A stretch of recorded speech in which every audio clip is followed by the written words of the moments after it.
Oh, lovelies. Housekeeping. I run out of my pills. It's due to a change in medication and the double bank holiday delaying all the posts for like 2 days. So this week was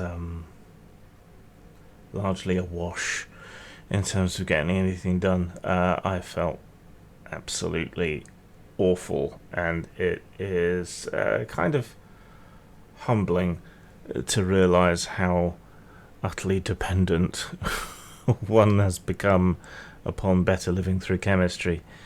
I'm back on them now. They arrived yesterday, so yeah, hopefully I'll be okay from now on. But yeah, it's been hard lately to grapple with the fact that I can't do as much as I used to due to my ongoing health issues. I mean, I know I talk about them too much in a play for sympathy, but yeah, it's it's not great. Anyway, that has prompted me to continue to loosen my grip on my intellectual property. So I'm going to reiterate again, because people who bother to listen to these are amongst my most hardcore fans and admirers, I'd say.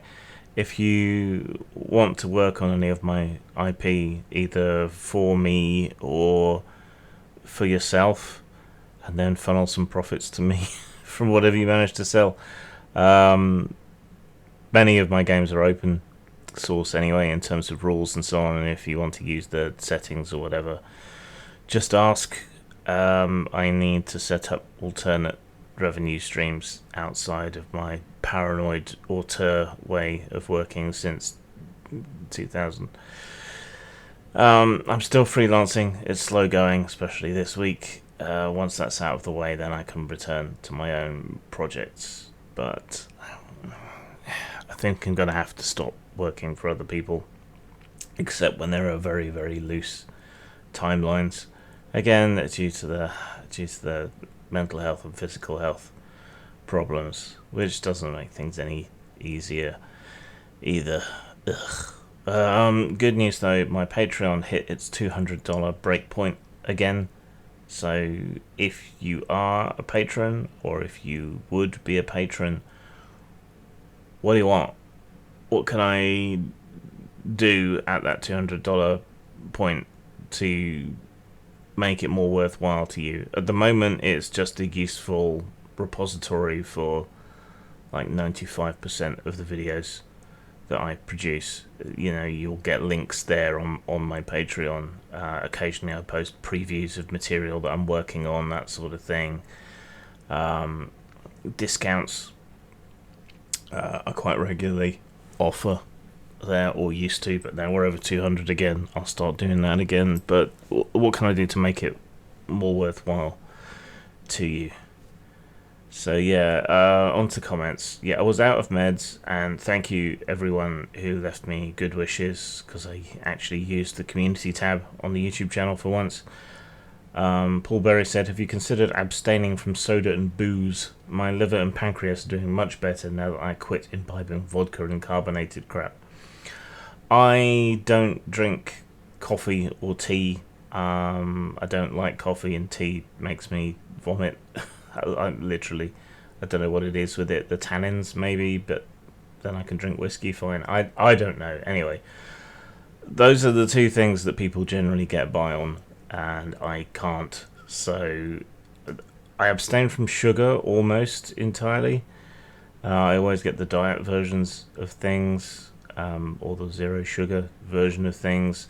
I barely drink booze, so there's not a lot more for me to step away from, to be honest.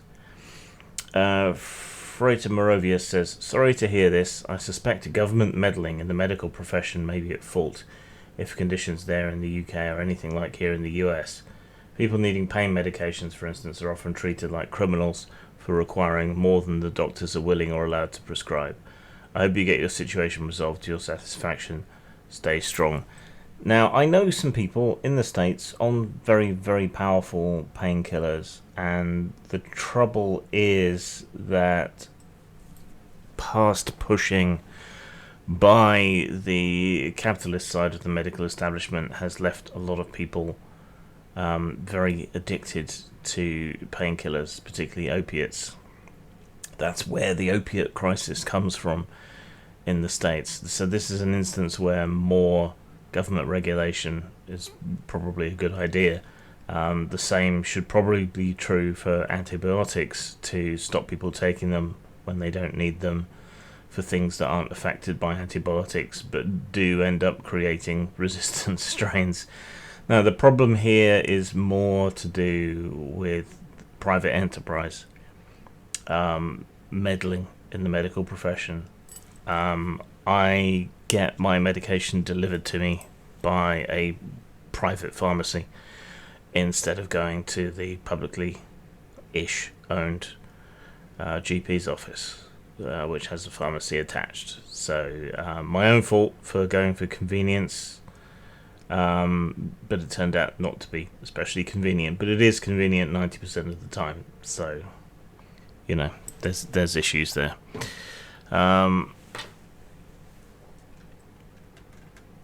Yes, it's just I have to contradict you when when you start blaming government when it's not the government that's the issue. And socialised healthcare is, generally speaking, pretty frickin' incredible. On the Judge Dredd review, Harley Johnson says, for some reason, are you ever going to do a reaction to Tommy Robinson's documentary? Thought it was brilliant.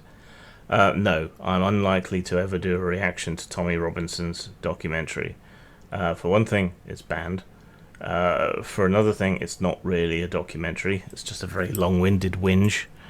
And for another, everything that he claims in it has been thoroughly debunked and gone over by multiple courts. So there's really no substance to it. I guess it must seem somewhat persuasive to people coming at it blind, but no.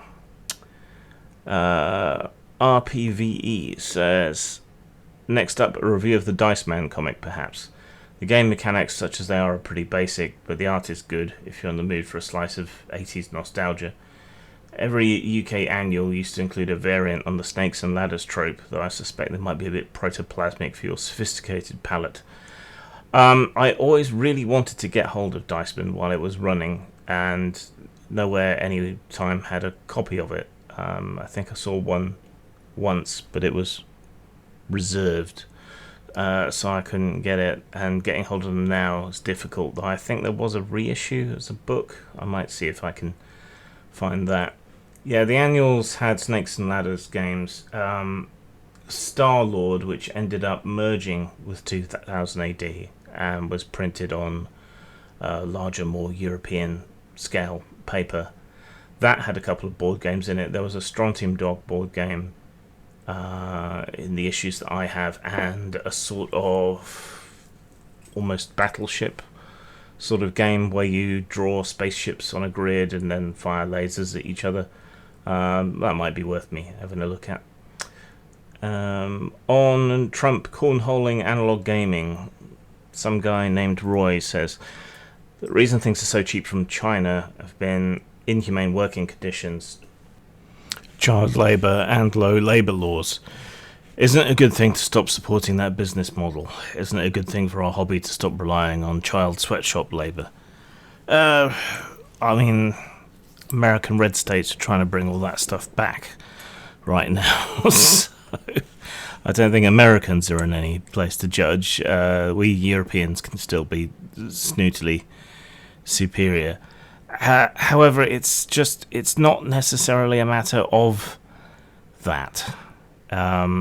People have gone into the costs thing, yeah, and it does take less to live in China. China itself is outsourcing a lot of these jobs throughout Southeast Asia now, and probably a lot of them are going to shift to India if they haven't already. Yeah, there are issues with China. Amongst the issues that there are with China is the fact that China is often the only place you can get any of these things produced at scale in a remotely cost-effective manner.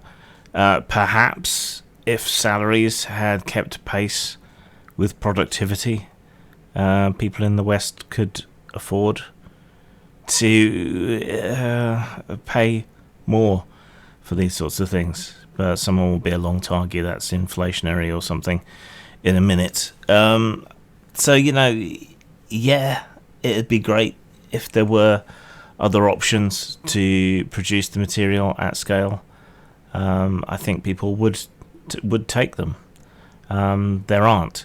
Now, I get approached on the regular by Chinese bits and bobs makers who want to make dice or minis or whatever for me.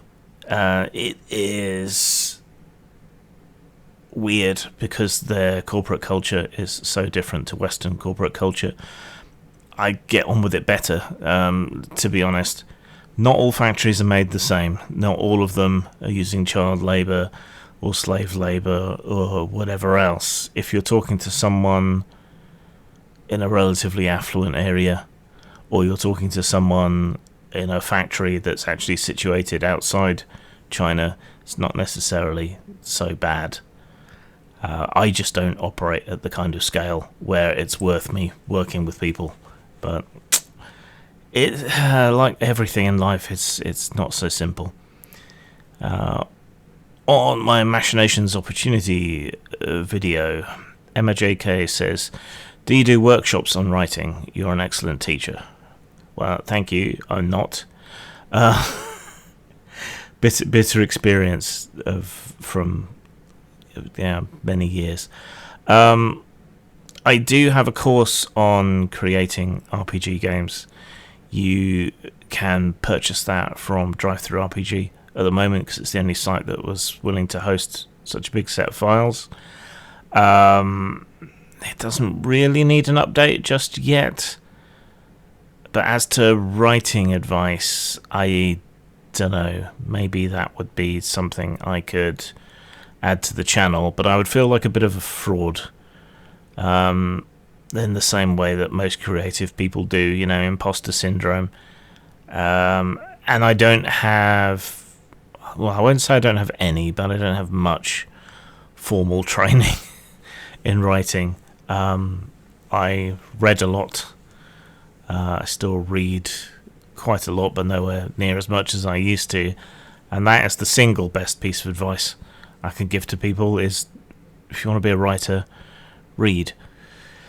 On seed oils and fascism, Eldritch Hamster says, "Thank you. Every time I scroll through social media, I'll inexorably come across someone with a profile picture of themselves sat in their car with a baseball cap and sunglasses on, ranting about the evils of seed oils and how modern food is killing everybody. This helps clear up my confusion." It is a weird one. And I don't really understand how... No, I kind of understand how it ended up so associated with the far right. It just seems so bizarre that hating on sunflower oil would become a reliable indicator as to whether someone is a fascist or a fascist sympathizer. It's weird, but sometimes there are certain issues where if someone has a problem with something or someone advocates for something, you can fairly reliably know what all the rest of their views are about things. That's weird, innit? Melody Monster says Varg Vikernes is against seed oils. Well, but there you go. There's another data point to add to the set. Paul Berry says, shouldn't they be more worried about the deadly measles outbreaks? Yes. Yes, they should. Are they? No. What excuses do they have? Oh, well, it'll build up natural immunity. All the same bullshit we heard during COVID that led to a whole bunch of unnecessary deaths. So,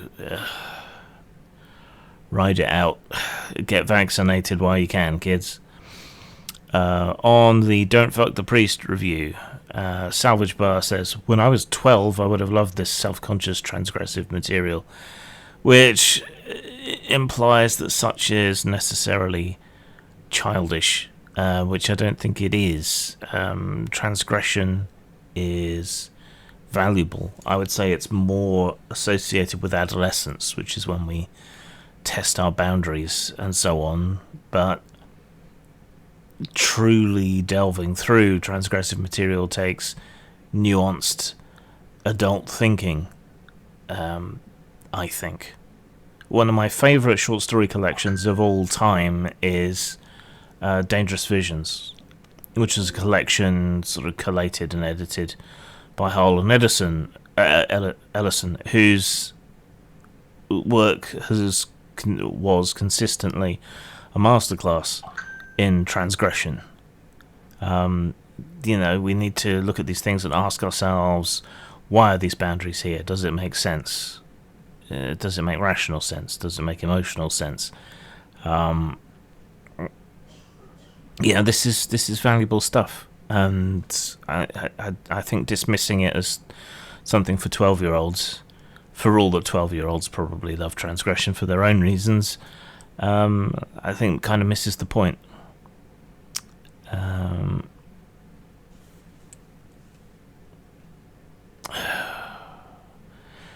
There's been a lot more comments on the Kalergi plan nonsense. I think this is because we have an election cycle here in the UK for local elections, and Reform are slated to do quite well. Unfortunately, it seems the American madness has infected us as well, but it's meant an uptick in racist knuckle-draggers leaving comments. Crucified to the World says, it's not a conspiracy, it's just powerful people with shared interests working together to serve those interests. There's no plan for mixing the races, just a wistful idealism for the idea of blending the races. All you do in this whole video is to take the idea and put it into different words. This amounts to just explaining the Kalergi plan, not debunking it. And also you say the book hasn't really been translated into English. Do you read German? Have you translated it? Or are you relying on out-of-context snippets yourself to make your own unfounded claims about the book? I saw several translated versions, mostly, unfortunately, from racists. I also put it through translation myself, and I do know a little bit of German.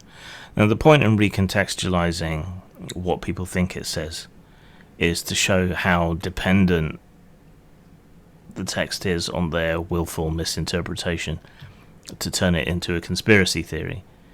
And I didn't say powerful people with shared interests necessarily, and nor did I say they were working together.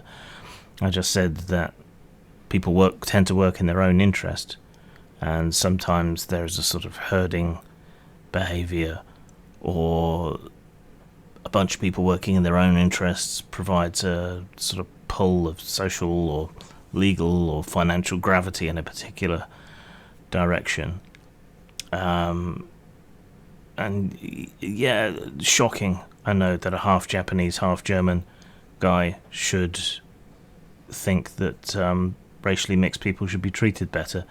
That doesn't indicate any conspiracy, and more to the point, there is no plan or anything in the book, and every bit of whining you all engage in, just, you never bring any evidence, so what am I supposed to think?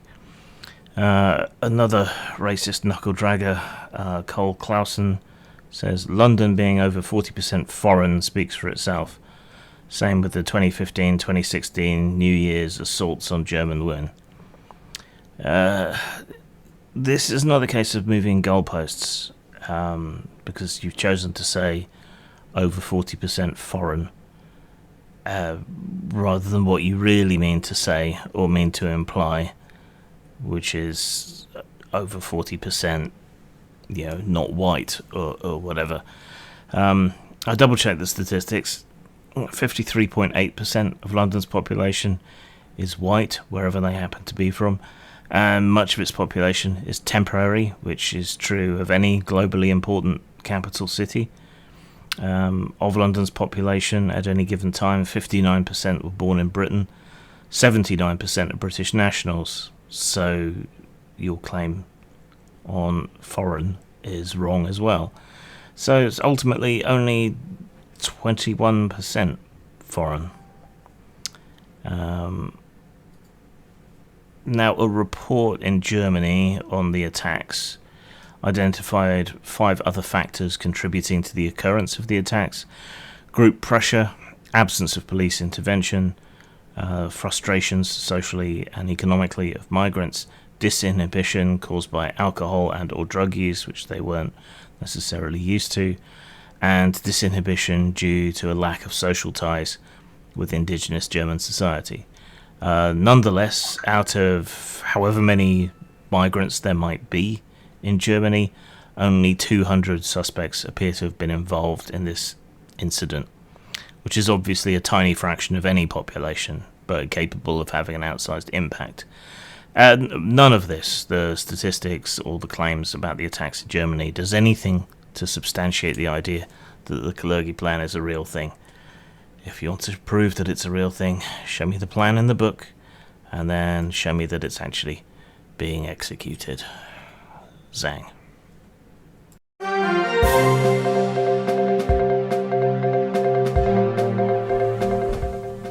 Hi, I'm Skip Breakfast, and you're watching Newsload. We're getting reports of a new card game which purports to make fun of the political and social hellscape in which we find ourselves, somehow turning this into a fun pastime for groups of slightly drunken friends to try and outdo each other. But there's one important question on everyone's lips: just how exactly do you play?